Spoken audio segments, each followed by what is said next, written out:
Today we're going to go through 4 proven steps to get finished compost in 6 weeks.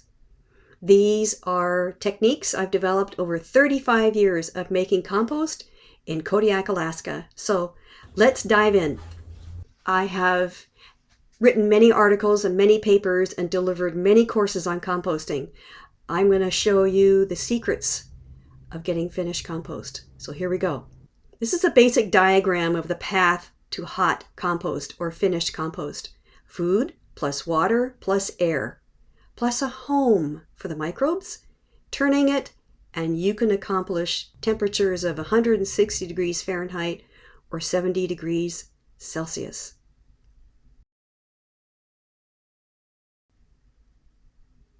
Now, thing is, compost is the single most important thing you can do for your garden, period.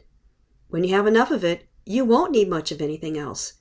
Now, keep in mind, ideal garden soil, is not all about adding more organic material. 50% of ideal soil is air and water. Only 5 to 10% max is organic material. The rest, ground up rocks and so on. But it's amazing that you consider that compost is made from materials that we might throw away. But there are many variables of making compost and things can go wrong. Maybe your pile doesn't heat up or your neighbor complains about the smell. So today we'll learn how to make compost right, based on my 35 years of making compost. Remember, motion breeds clarity. So let's do this. Now this photograph you see here, my husband's hands, he's holding finished compost that we've sifted from one of our 3 bins, and I'll show you that in a minute. So here's a story I want to share with you. I went to a grocery store one day, and after seeing the prices for spinach and carrots and other produce, I stomped my foot. I was determined to grow more of my own food, yet I knew nothing about gardening, except that, hey, I needed dirt. I spoke to several of our local gardeners here in Kodiak, Alaska, and this is the basic answer. Marion, you won't find much garden variety soil around here, they told me. So I called the Cooperative Extension Service in Fairbanks, Alaska for advice. Hi, I want to learn how to make compost. Can you help me? And the nice lady on the other end of the phone said, honey, it will take 5 years to get finished compost. I said, 5 years? This was February, and it was snowing. If I wanted to eat lettuce in June, I needed to move quickly. So I walked over to the local library, and there I read about Sir Albert Howard and the composting process he developed in the 1920s while he was working in India. When I read the following, finished compost in a matter of weeks, not years, my hopes soared.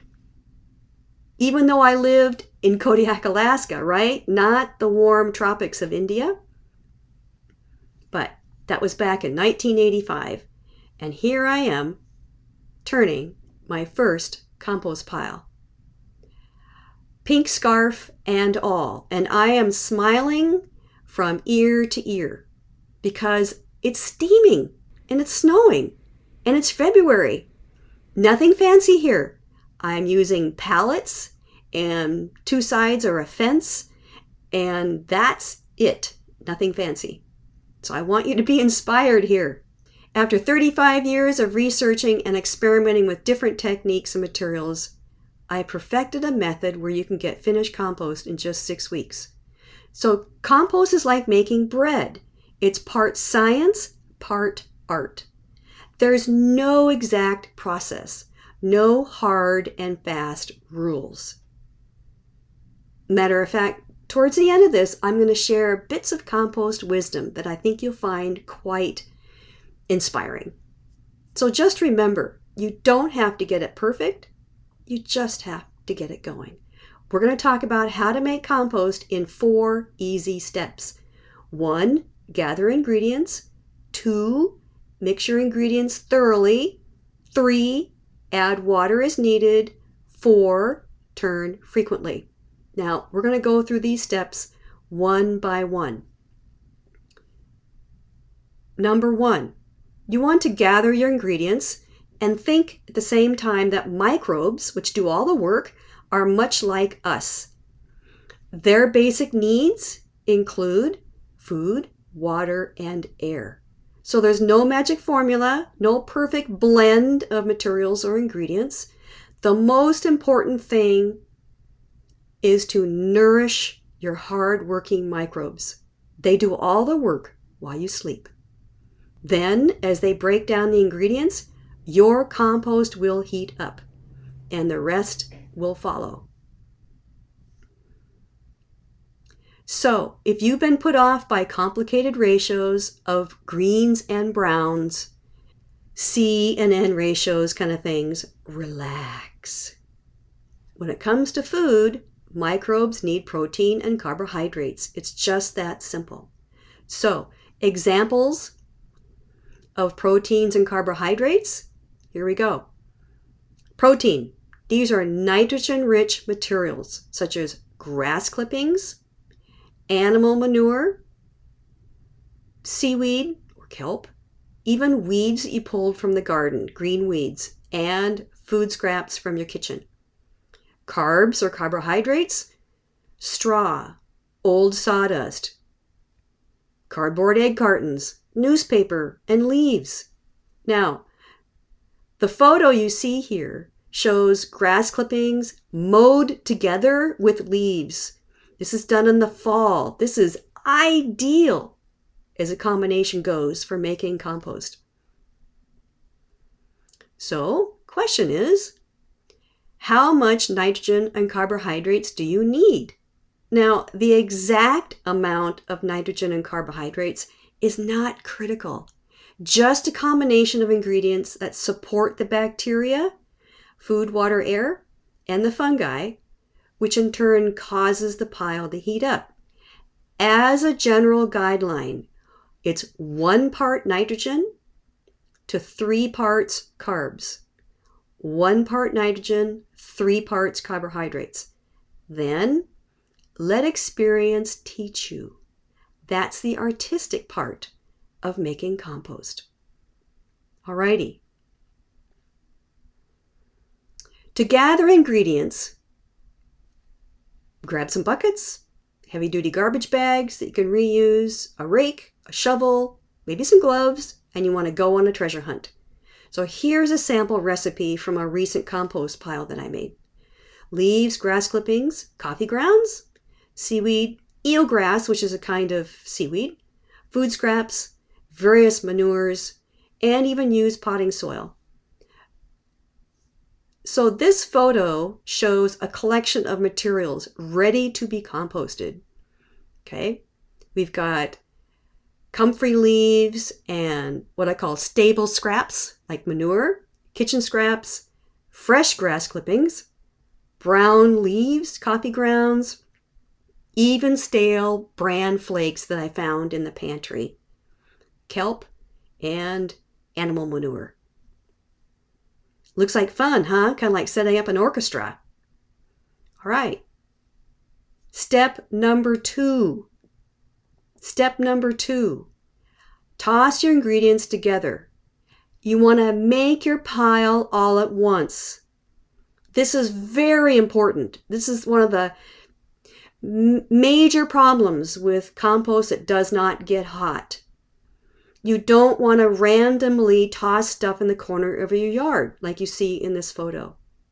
As a friend of mine who lives in London, she says, "Marion, that's just a rubbish heap." You don't want to just throw materials on a heap in dribs and drabs over weeks, months, or years. It'll take a long time. Thing is, in order for the compost ingredients to heat up sufficiently, you need to provide microbes with a decent home that we saw earlier. You need to give them a home. We're talking about an enclosure that's at least 3 by 3 by 3 feet square or cubed. Is that right? Which one? I don't know. So I cobbled together my first bin from wood pallets, remember? Otherwise, there's not enough mass to heat up if you don't have a large enough bin. So here's an example of what a good sized bin would look like. It's basically 3 by 3 by 3. And then you see there's bin boards or removable boards in the bottom of the picture here. Now I want to share a special note about compost tumblers. If you've been trying to get finished compost, like hot finished compost, using a compost tumbler, a rotating drum, or a standalone bin, you might have run into problems with getting the materials to even heat up. Well, at this point, you've realized that these chambers within rotating tumblers and so on, they don't meet that 3 by 3 by 3 foot minimum size, and that the two are linked. So if your bin or tumbler does not heat up properly, it might be because it's not big enough. All right, on to step number 3. Add water as needed. Now you want to moisten ingredients as you add them to the pile, as you make your pile. Compost material should, what I call, sparkle with moisture, not sag with sogginess. Microbes need water to perform their biological functions, again, just like you and me. However, not too much, or they'll drown. So you may need to cover your pile to protect it from drenching rains, snow, or the other way is from drying out. So you'll see that I've got covers here. This pink cover, which is just a piece of foam insulation with a hole in the middle, so I poke my compost thermometer through it. And there's actually 3 reasons to cover your compost bins or piles. Number 1 is to keep out that excess moisture, right? Rain and snow. Number 2 is sort of the flip thought of that, and that's to retain moisture, to keep moisture in if you live in a dry area. And number 3, and this is what I love, you can, when you cover your compost pile with something like this hard foam or insulation or a carpet or a piece of plywood, it allows you to visually measure materials as they break down. It's like keeping track of the growth of your child or grandchild by making marks on the wall, above her head. So this is an example of a compost shed. This is our compost shed. It has a slanted roof, and that's to keep the excess moisture out of the pile, because we have big nor'easter winds that just driving rain and wind. And so this allows me to work in relative comfort, right? Now I want to share with you a few secrets, okay? These are composting secrets for making compost. Secret number 1, mix your ingredients uniformly. Do not build in layers. I have found over the years that building in layers, like a layer of straw, a layer of manure, a layer of grass clippings, things tend to mat or felt, like make these hard or kind of impermeable layers almost, where it's difficult for moisture and heat to actually efficiently move through the pile. You kind of hit the ceiling sometimes. And sometimes they just get to icky, like grass clippings, for example. They just turn into this felt that's very difficult to break apart. Secret number 2, as you build the pile, you want to shred, break, bruise, shuffle, whatever it is, the outside of the materials. And that increases the surface area. That's the number of entry points for bacteria and fungi to feed on. So this is very important. And actually, it's really good aerobic exercise. So on to step number 4. Okay, you want to turn frequently. Remember this diagram, the path to hot compost, finished compost in 6 weeks, food, water, air. We talked about the home. Now we're going to talk about turning. And this involves also secret number 3.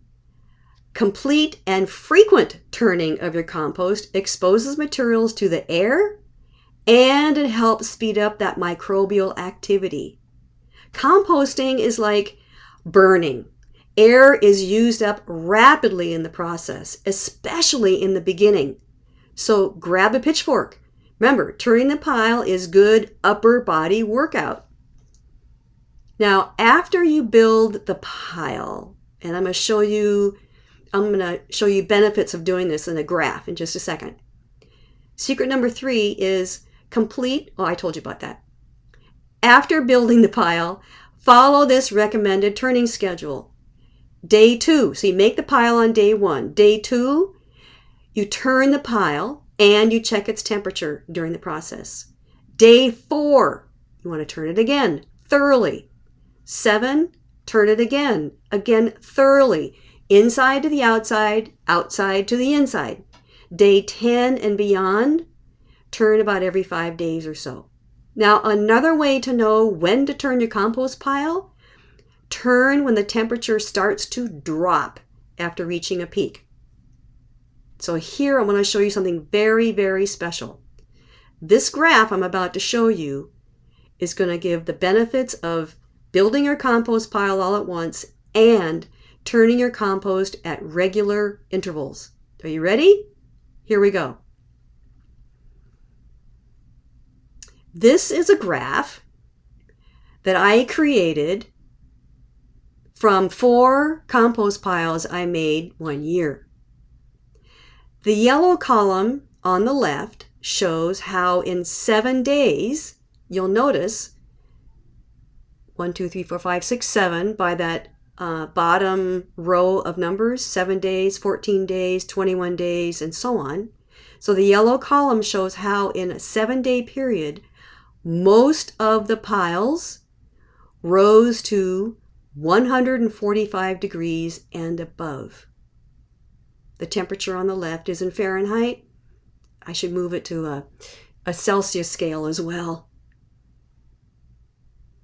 Anyway, the T's you see there indicate when the ingredients were turned. So it looks very much like a roller coaster.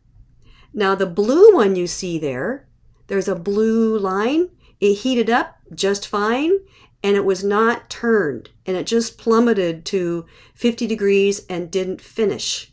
That was a pile of leaves and it was just kind of an experiment to see what would happen when I made a bin full of leaves, plenty of microbes. It got hot within about 5 days, 4 or 5 days, but then it just cooled off.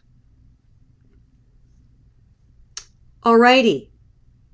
The best way to keep track of what is going on inside your compost is to use a long-stemmed compost thermometer. Anything else is a guess.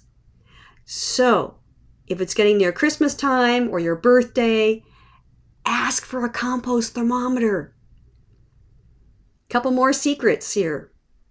When your compost pile's temperature rises and falls quickly, like we saw in the graph, think roller coaster, right? And maintains good heat for a couple weeks, your ingredients mixture is spot on, perfect.